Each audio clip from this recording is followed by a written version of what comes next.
Every Toonie has a story, and every story brings us closer to victory. This Toonie Tuesday, we are teaming up with the Wild Hornets volunteers to support 2 units of the Ukrainian defense. And for this occasion, I have a special guest here on the show today. And for this reason, I am keeping the intro short. Hello, it's a pleasure to have you here. Can you please introduce yourself and tell us about your work with the Wild Hornets and how you came to this work?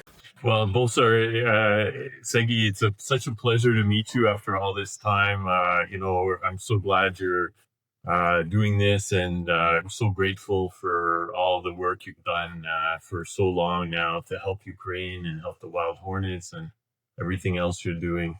I'm Alex Roslin. I'm a foreign support coordinator for the Wild Hornets. I've been helping the Wild Hornets for more than 2 years now. I'm a journalist in Canada, Ukrainian-Canadian journalist, and I've been helping Ukraine for a long time. And I came across the Wild Hornets about in the summer of 2023 when some Ukrainian news sites, the site Censornet, which is a large Ukrainian news site, did a story about them. They were just starting out and they were developing this new technology, the FPV drones. And it was just some volunteers who were used their own money to buy drone parts and start building these drones in the garage of one of the volunteers. He had friends who were in the military in an anti-tank unit of the Separate Presidential Brigade, and they didn't have a lot of Western supplied equipment, but they also wanted to hit the enemy armor farther away than those anti-tank missiles would allow. So they thought of this idea of the FPV drones. There was already a little bit of use of that, but these were, some of the very first ones that were used on the battlefield. And so they started supplying that, and Censornet, they contacted different media to help them raise more funds when they started seeing how effective they were. And so Censornet helped them, did some fundraising. I read that, and I did a story of my own about them in the Kyiv Post.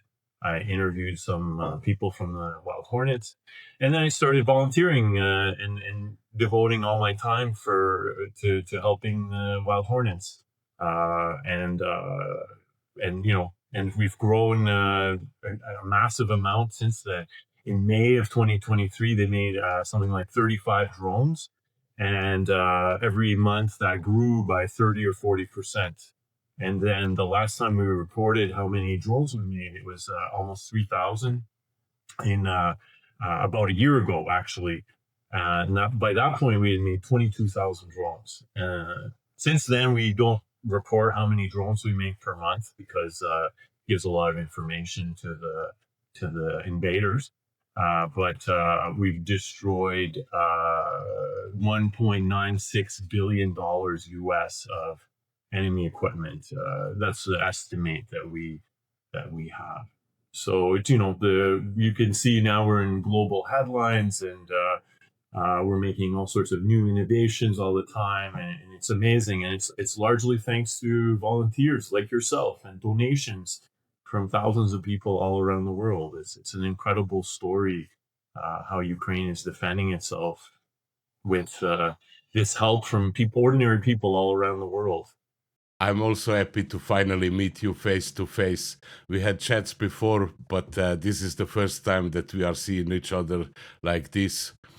So I know you recently just returned from Ukraine, and I want to ask you, what have you learned from your travel there? What were your insights and experiences? What can you tell us about the current situation there?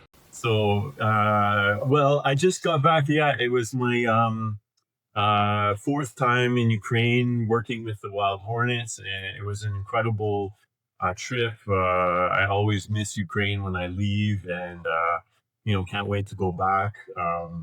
The team has expanded dramatically. The production, it's developed in sophistication and the number of people, the number of drones produced, there's like an incredible innovation that's always happening. Every day everyone comes together, and basically the main question on everyone's mind is, how do we make more drones and better drones to destroy the Russian invaders and stop the killing that they're doing every day.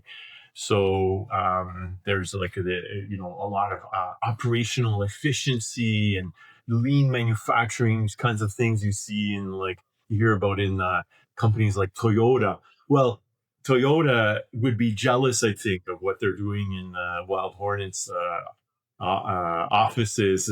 They're doing all that stuff and more, and also in conditions of a war where Russia is targeting drone makers all the time, trying to kill drone making or drone piloting teams as well. And we have our teams going to the front lines very often to develop these drones. So they're putting themselves at a lot of risk, and working very closely with soldiers pretty much every day to develop these drones. And some of the new drones that have been developed since the last time I was there last spring include the Sting drone, which is now knocking down Shahed drones. It was, even while I was there, there were like some massive attacks. One of the biggest attacks on Kyiv of the whole war happened while I was there. Almost 600 drones and 48 ballistic and cruise missiles all in one night. And, our Sting drones that were developed largely thanks to donations, were very active the whole time, helping to protect people from this genocidal invasion. It was really amazing to see this work. It's horrible to see what's happening. These peace-loving, beautiful Ukrainians that for no reason whatsoever Russia wants to murder. And because it doesn't believe that Ukrainians exist. Really, that's what it comes down to, and it wants to take all their land and use their people like slaves. That's what it comes down to, and it's pretty sickening to see, and but there's a lot of inspiring things that Ukrainians are doing that inspire the whole world, and that's what the amazing part of going to Ukraine right now it shows you.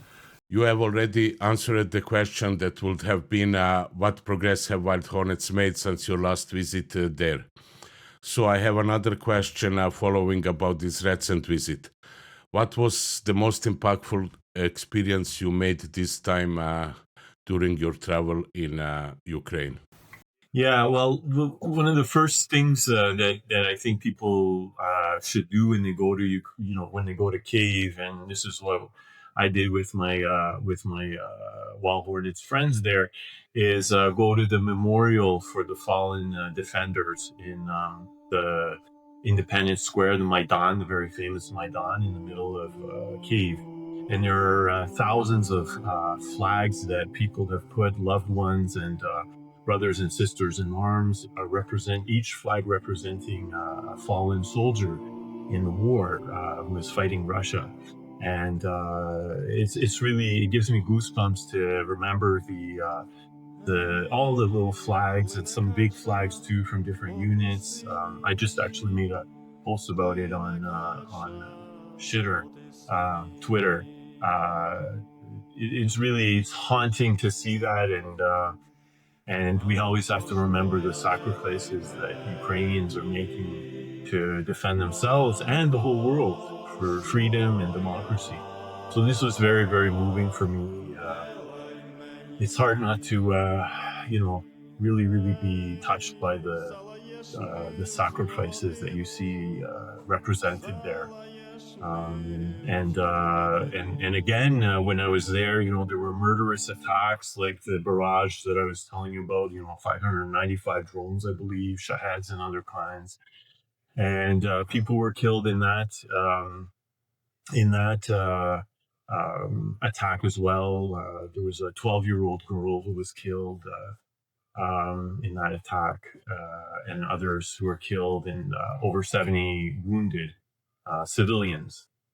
And so, these are very moving things. But as well, what also I saw in Kreshtatik, the main street of Kyiv, was young people. There were listening to a guitar player, and there were hundreds of people were standing there watching and listening and singing, and many young people were dancing. It's amazing, they were dancing in this kind of like in a circle and going around in a circle or something. And then for different songs, there were couples dancing together and singing along to these beautiful songs. And and at one point there was even an air raid that happened, an air raid alert right in the middle of all that.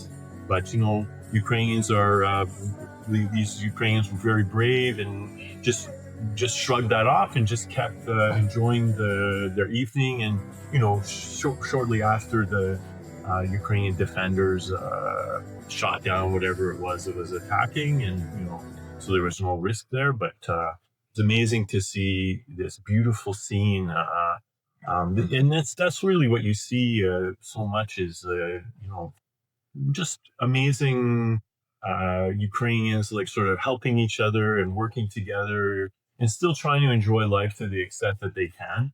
Um, and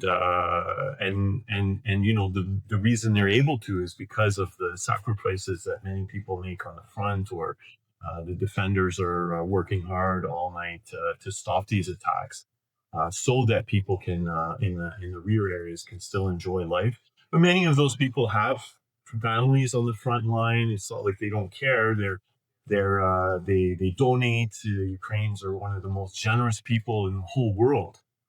Different surveys of generosity and charitable giving find, Ukrainians are consistently the most generous country in all of Europe, the only one that makes the top 10 usually in these different surveys. So Ukrainians are still helping and donating and volunteering and fighting to stop this invasion. From what I'm hearing from you, it seems to me that despite these relentless and aggressive, brutal attacks on the civilians, the Russians, the aggressor, is far from breaking the Ukrainian people and the Ukrainian spirit. It seems like this effort is leading them nowhere. Wouldn't you agree? Yeah, it's a sign of desperation. They think that somehow attacking the infrastructure and making people lose electricity or heat or things like that is going to make them not want to fight in the war. But it's the opposite. It just makes people more angry, more upset, and frustrated. It's a stupid strategy. It reminds me of Hitler when he was not able to, stop the British Navy and the British Air Force in the Battle of Britain. What did he do? He just started maliciously, sadistically killing the civilians with just mass bombing attacks on British cities, thinking this was, it just made British people, and just like with Ukrainians, it just made them more angry, more determined to fight back. It's a sign of desperation, and the Russia's, very quickly dwindling lack of resources. It's a sign of, the corruption and the sociopathic nature of the Russian dictatorship. The Wild Hornets are known for their innovation, and recently they have been featured in multi media outlets around the globe, like Forbes and different German media. What I have seen. So, my question is: are there new innovations around the corner? And is there something you could tell us? Give us a little teaser here exclusively on this week's Toonie, or is all top secret? Well, there's literally innovation every day. I mean, you sit there and from day to day, like the engineers will come in and bring some new kind of drone that's kind of crazy looking, or something, that's going to lift even more weight or go farther, things like that. Literally, that's every day. I mean, if it's nothing that I can tell you about, but I mean, it's literally, it's a fascinating experience to see that kind of stuff going on every day. Every day, literally, and I'm not joking, is people sit around all day thinking, how can we make more drones and better drones? And so everyone has their jobs. It's a large, very quickly growing team. But there's a sort of a very collective decision-making process that happens. There's structured meetings and people responsible for different parts of the organization. Just to listen to them talk is fascinating. There's very technical discussions about drone parts, how to change or improve something or other, feedback that is constantly coming in from soldiers, and then daily meetings with soldiers at our field site where we do testing of new drones, but also training of soldiers because the technology has become so sophisticated that we're now even experienced soldiers need training from us to use, like, especially for example the Sting interceptors. So we have like a training program now that's runs almost every day for soldiers who come from all around the country to meet us. So these are some of the new innovations. There's also we have our ground station, which is quite innovative, and we're developing some new forms of it right now.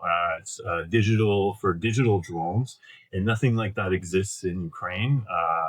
And it extends the range of drones. It improves their performance, and we have some exciting new versions of that coming out. Let's say, so that's something that you'll probably hear about very, very soon.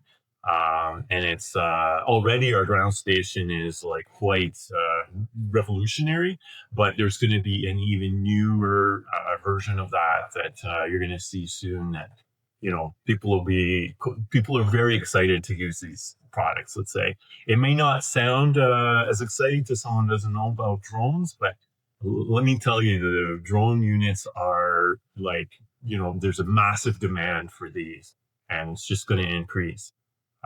Also, we just had a few days ago NATO, our first demonstration in front of NATO officials in Denmark with our Sting drones. And our Sting drones were able to knock down some sort of test drones.